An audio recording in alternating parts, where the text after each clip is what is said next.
Hi, this is Linda, and I'm continuing talking about numbers and different ways that we use numbers in English. So I'm calling this one Lesson 6, Math, Money, Banks, and Clocks. And it's just an overview. I'm not going to go into great depth on these things, but some general words that you probably want to know. By the way, I had something taken off my face right here, and until I take the one stitch out, I have a Band-Aid on it. It's nothing serious, I don't think, but I have to wear the Band-Aid for a while, and I didn't want to stop my video. So, I hope it's not distracting.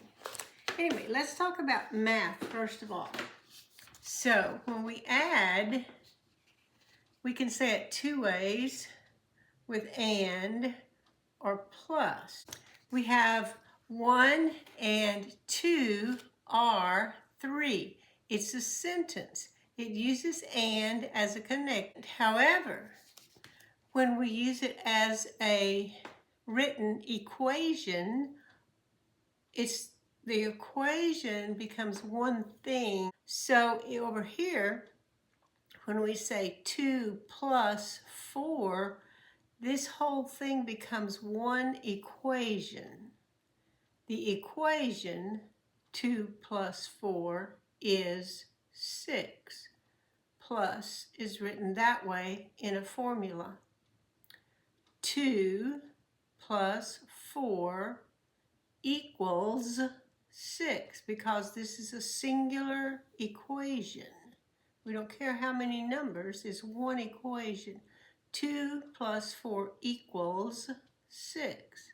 And written in all numbers, 2 plus 4 equals, that's the symbol for equals, 6. Okay. 1 and 1 equal 2. Why did I not use an S? Because this is a sentence using and as a connector. So it's 1 and then another 1, that's plural, so it's equal 2. Whereas here, it was equals because it's one equation equals 6.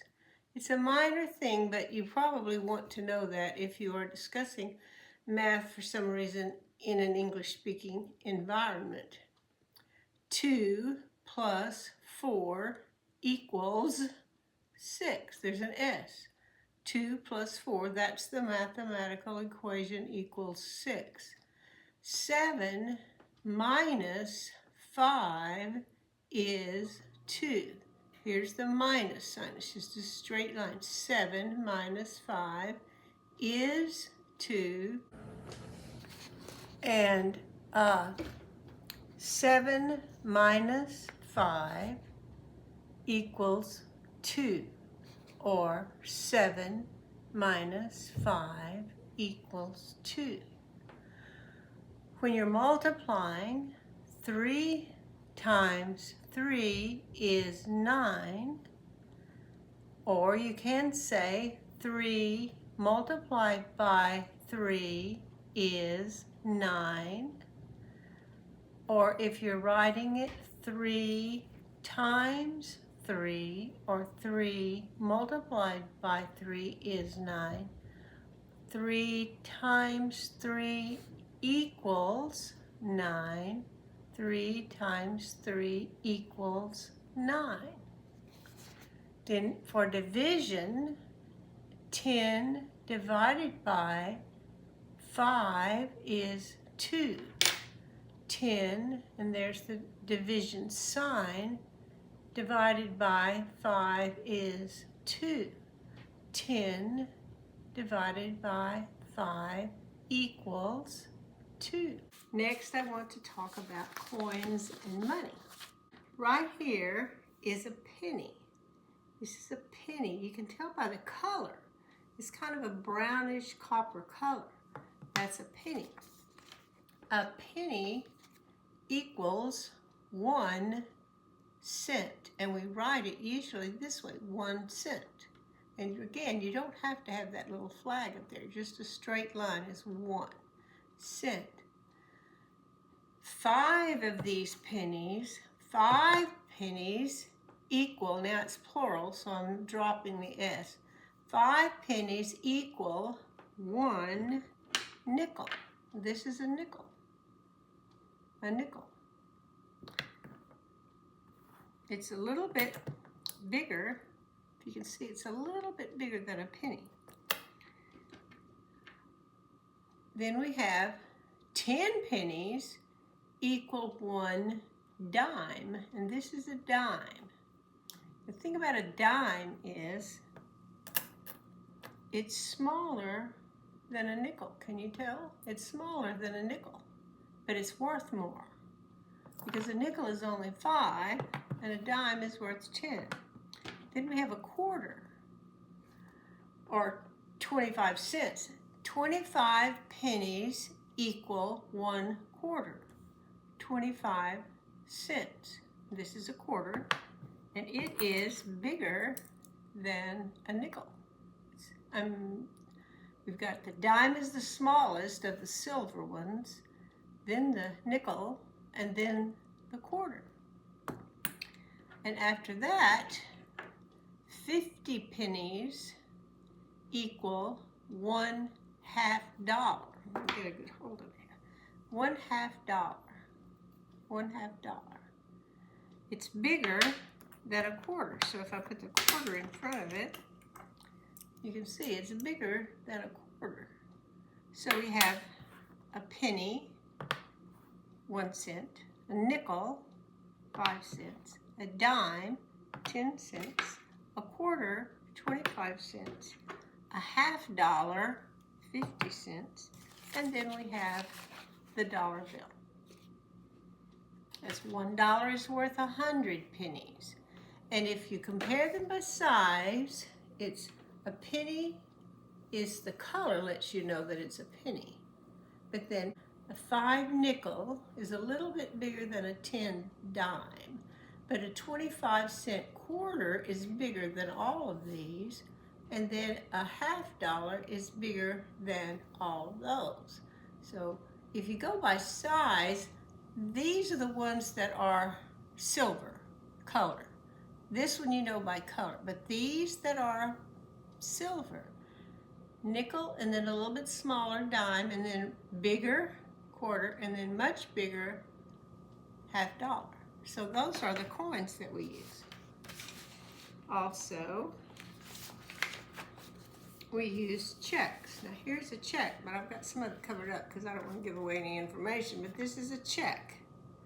And on it you write the date, then you would write the numerals here, and then you would write who you're going to give the money to here. Who you're going to give it to, numerals for the amount, write the actual words for the amount, and then you sign it. So that's the way you do a check. You also have credit cards. I'm sure you're familiar with the credit card. I'm not showing you one of those, but here are some words that you want to make sure you understand. You have a bank account. I have a bank account. This is my checkbook, and I can write checks from my bank account. Most people try to have a savings account to go along with the checking account. Money in savings accounts gets some interest. Not a lot usually, but some interest, unless you have a huge amount of money in there, which I don't. So savings account, I can put money directly into a savings account. I can put it directly to the checking account. The checking account is expected to go in and out and in and out. I put money in and take money out, put money in, take money out very fast. The savings account is expected to stay in the bank longer. So they give you interest because that's the way the bank can make money. Since the money is in there for a long period of time, they can loan a little bit of it out, make interest, and then bring it back so that it's available to you. So you get some of that interest in your savings account, but not a lot. But you can get to it very easily if you need it, but you're not supposed to be going in and out and in and out and in and out of a savings account like you do a checking account. Then you have a debit card. and it has a PIN, personal identification number. So your PIN number you need in order to use your debit card. When you use your debit card, money will come out of your checking account. It comes directly out of your checking account. It is as though you wrote a check. So you have to use the PIN number for your protection.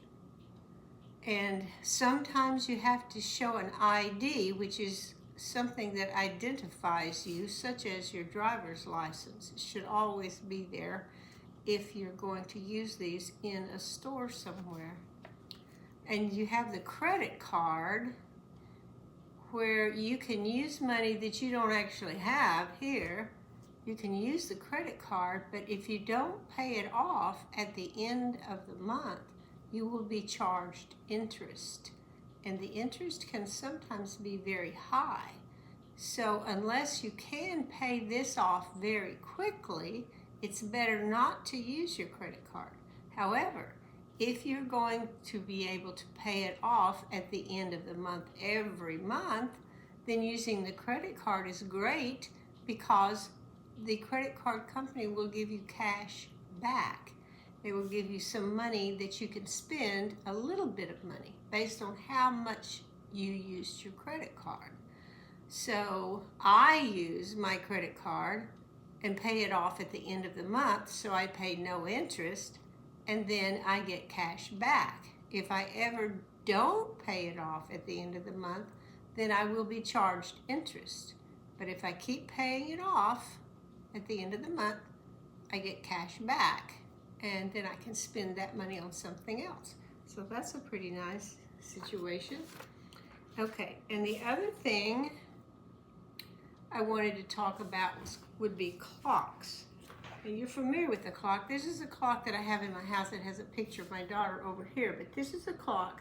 You see it's running, and this is right here is the second hand. We call it second, just like you have first, second, third, fourth for order. Well, we borrowed the word second and used it for this one, that you can watch as it moves around the face of the clock. The second hand. The others are so slow, you can't really see them move. We use a 12-hour clock system, not 24-hour in the United States. So if you look at this clock here, this is supposed to be 1 minute before 12 o'clock. And this is supposed to be 1 minute after 12 o'clock. So I'm going to talk about those times with a sheet of paper here. Here is some of the ways that we talk about that. Americans use a 12-hour clock. 11:59 a.m. is just before noon. But once that clock hand moves all the way up, so both hands are straight up, when both hands are pointing straight at the 12, then 12 p.m., see it was a.m. at 11:59, but it's 12 p.m. and that's noon. And then it becomes 12:01 p.m., that's the 1 minute after 12. So in this picture, I have, if this is during the day, it's 11:59, and then it's 12:01 p.m. 11:59 a.m., 12:01 p.m., because when it was straight up 12 o'clock, it was p.m., which is noon. Then, if we keep going, 11:59 p.m. is just before midnight. But 12 a.m., when both are straight up and it's the middle of the night, 12 a.m. is midnight, so 12:01 a.m. is right after midnight. Again, the clock. This is 11:59 p.m., then it becomes 12 a.m. Now this is 12:01 a.m., in the middle of the night. Okay, a half hour is the same as 30 minutes. Half past means 30 minutes after an hour, whatever hour it is. Half past 3 is 30 minutes after 3. A quarter of an hour is the same as 15 minutes. So a quarter past means 15 minutes after the hour. A quarter till means 15 minutes before or until the hour. By the way, notice that till has 2 L's in it when it's just till. When we change it to until, it only has 1 L. That's just the way we spell it. So a quarter till means 15 minutes before the hour. It's a quarter till the hour. We say it that way sometimes. It's 15 minutes till the hour, either one of those. So these are phrases we use when we're talking about time. So I just wanted to share that with you also. I hope that helped about numbers. The next time I plan on doing something with sentences and conversations for beginners that you can use, but I wanted to get through the numbers first. So I hope that helped, and I'll see you next time. Bye-bye.